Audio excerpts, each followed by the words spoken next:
अमीश देवगन और आप देख रहे हैं न्यूज 18। और आज हमारे साथ बात करने के लिए हैं एक बड़ी शख्सियत। मेरे साथ मौजूद हैं भारतीय जनता पार्टी के राष्ट्रीय अध्यक्ष जगत प्रकाश नड्डा। बिहार में चुनाव है, बंगाल की भी बात है, कोरोना की भी बात है और साथ ही साथ बात होगी महाराष्ट्र की भी।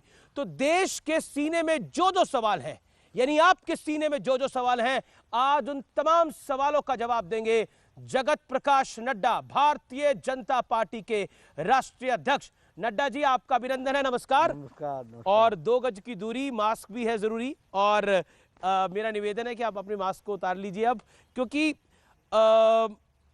बिहार में चुनाव चल रहा है और आप कई सारी रैली में भी गए। पहले चरण का मतदान लगभग हो चुका है।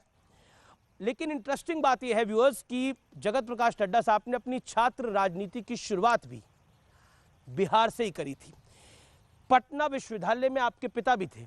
मैं आपसे जानना चाहता हूं कि आपका बड़ा पुराना रिश्ता है बिहार से, और इस बार आपके सिर पे जिम्मेदारी भी है उधर सरकार बनवाने की। जी बिल्कुल। एहसास क्या है, पब्लिक की नब्ज क्या है? देखिए, जहाँ तक पब्लिक का सवाल है, बिहार की जनता बहुत ही जागरूक जनता है, अपने भविष्य को सुरक्षित करना जानती है जी। और समय ने इस बात को बताया है बिहार में बारंबार कि नीतीश जी ने बिहार को पटरी पर ला करके विकास के साथ जोड़ने का प्रयास किया है जी। और जब नरेंद्र मोदी जी का आशीर्वाद रहा है तो बिहार तीव्र गति से विकास की ओर बढ़ा है। और जब जब लालू जी का राज रहा, आरजेडी का राज रहा, तब अराजकता भी आई है और बिहार पीछे की ओर गया है और उसके साथ साथ विकास में बाधा भी आई है। और बिहार को बहुत उस समय जिसको कहा जा सकता है कि एक बदनामी भी सुननी पड़ी, देखनी पड़ी और एहसास करनी पड़ी। पर नड्डा जी, आप आज बिहार जो है जी, वो इन सब चीज़ों के प्रति बड़ा जागरूक है जी, कॉन्शियस है और वह अपने एस्पिरेशंस को साकार करने के लिए एक ऐसे साथी के साथ और ऐसी सरकार के साथ आगे बढ़ना चाहता है जो उस विकास की गति को आगे बढ़ाए। और उस विकास की गति को आगे बढ़ाने में नरेंद्र मोदी जी का जो बिहार में जी जो प्यार, जो लगाव, जो विश्वास लोगों का है वो अटूट है। और साथ में नीतीश जी का ग्राउंड लेवल पर मोदी जी के द्वारा किए गए विकास कार्य को इम्प्लीमेंट करने में इनका भी एक बहुत बड़ा योगदान है। And he is considered to be a serious leader who implements things in letter and spirit. क्योंकि आपकी स्कूलिंग भी पटना से हुई, आप पटना में काफ़ी आपने स्टूडेंट पॉलिटिक्स, छात्र राजनीति भी करी, तो क्या वाकई आपको लगता है कि इस कनेक्ट का भी बिहार में आपको कुछ फ़ायदा मिल रहा है जब आप ज़मीन पर उतर रहे हैं, या फिर आपको लगता है कि ये आपके लिए थोड़ी ज़्यादा मुश्किल है? नहीं, जहाँ तक सवाल है बिहार के चुनाव की दृष्टि से, मुझे बिहार पूरा अच्छे तरीके से समझ में आता है और बिहार की जो परिस्थितियाँ हैं, किन उतार चढ़ाव से गया है, ये मेरे आँखों के सामने है। इसलिए मुझे वो लोगों को समझाने में ना दिक्कत होती है, क्योंकि मुझे कोई उदाहरण की ज़रूरत नहीं है, मुझे कोई पढ़ने की ज़रूरत नहीं है, मुझे कोई उसके इतिहास में जाने के लिए किसी से कोई ट्यूटर लेने की ज़रूरत नहीं है।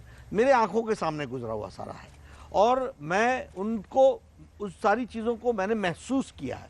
इसलिए जहाँ तक बिहार का सवाल है और बिहार के लोगों का सवाल है, वो भी जानते हैं मुझे कि इस छात्र राजनीति मैंने वहाँ की, शुरुआत मेरी वहाँ हुई और उसके साथ साथ मैंने वहाँ के आंदोलन में अपने आप को पार्टिसिपेट किया।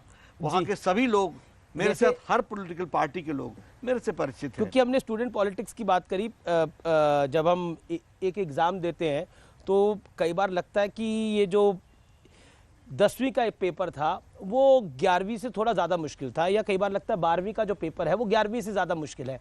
तो मैं आपसे जानना चाहता हूँ, जगत प्रकाश नड्डा के लिए पर्सनल लेवल के ऊपर ये इम्तिहान, बिहार के चुनाव कितना महत्वपूर्ण है? क्योंकि अब आप अध्यक्ष हैं भारतीय जनता पार्टी के, आप पे जिम्मेदारी है भारतीय जनता पार्टी की सरकार वहां बनवाने की, एनडीए की सरकार वहां बनवाने की। इसलिए मैं आपसे ये सवाल पूछ रहा हूं क्योंकि कहीं ना कहीं 15 साल का शासन हो चुका है। एक तरह से 15 साल के शासन के बाद कोई सरकार रिपीट होना बड़ा कठिन हो जाता है। देखिए, जहाँ तक कोई भी चुनाव का सवाल है, मैं हर चुनाव को चुनाव की तरह लड़ता हूँ जी। और शायद अमित शाह जी के ही नेतृत्व में ज़्यादातर प्रदेशों का चुनाव प्रभारी मैं रहा हूँ और जो उनके कंधों पर जिम्मेवारी होती थी, मैं उससे कम अपने कंधों पर जिम्मेवारी नहीं समझता था। और आज भी जब मैं अध्यक्ष बना हूँ तो मैं बराबर की जिम्मेदारी समझता हूँ अपने कंधों पर। इसलिए यह चुनाव भी एक चुनाव की तरह मैं देख रहा हूँ। आपने अमित शाह जी की बात करी, तो अमित शाह एक बड़े सक्सेसफुल अध्यक्ष रहे भारतीय जनता पार्टी के, और 2019 में अमित शाह की रणनीति की वजह से और नरेंद्र मोदी जी का चेहरा था, इसमें कोई दो राय नहीं है, एक बड़ी जीत भारतीय जनता पार्टी ने हासिल करी।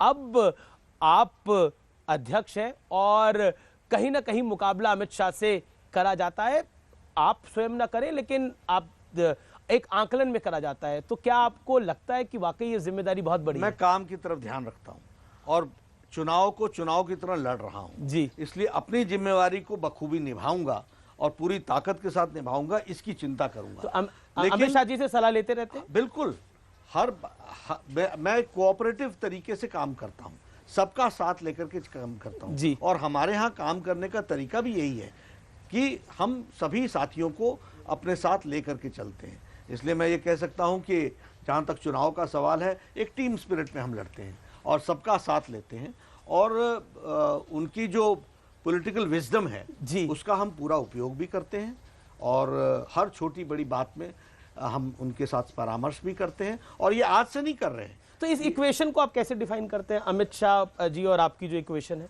बहुत अच्छी इक्वेशन है और आज की नहीं है। युवा मोर्चा में हम सब साथ थे, जब मैं राष्ट्रीय अध्यक्ष था तो भी वो युवा मोर्चा में थे और वरिष्ठ पदाधिकारी थे। हम सब लोग एक साथ मिलकर के काम करते हैं। जब वो राष्ट्रीय अध्यक्ष बने तो मैं उनके साथ महामंत्री रहा हूँ और मैं उनके द्वारा दिए गए काम की जिम्मेवारी निभाता रहता हूँ। कम्युनिकेशन, डायलॉग, अंडरस्टैंडिंग, ये सब चीज़ें हमारी पार्टी में एक रीति नीति में बसी हुई चीज़ें हैं, एक जिसको हम कहते हैं हमारे सिस्टम्स में ये है। इसलिए इस सिस्टम्स में से जो निकले हुए हम लोग हैं, उनके बीच में ये सब छोटी बड़ी बातों का परामर्श होना और सबके परामर्श को अपने साथ जोड़ करके चलना, यह एक हमारे परंपरा रही है और उसको मैं भी निभा रहा हूँ। आप एक इंटरेस्टिंग एनेक्डोट भी करते हैं कई बार बैटिंग ऑर्डर का, और उस पर आप क्या कहना चाहते हैं? देखिए, उस पर मेरा ये कहना है कि अमित शाह और अपनी इक्वेशन के बारे में मेरा ये कहना है कि अगर मैं क्रिकेट की बात करूं जी, तो कोई कैप्टन बदल जाता है या कैप्टन बनता है तो उसका बैटिंग ऑर्डर नहीं बदलता। बैटिंग ऑर्डर अगर वो मिडिल ऑर्डर बैट्समैन है तो वो ओपनर नहीं बन जाता।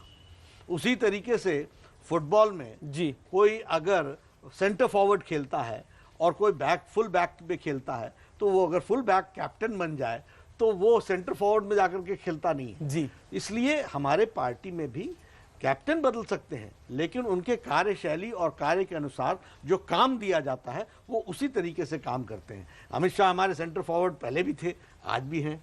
अमित शाह जी हमारे बैट्समैन ओपनिंग रहे हैं, वो वैसे ही हैं। कुछ लोग मिडिल ऑर्डर बैट्समैन होते हैं, लेकिन कलेक्टिव स्पिरिट में हम खेलते हैं।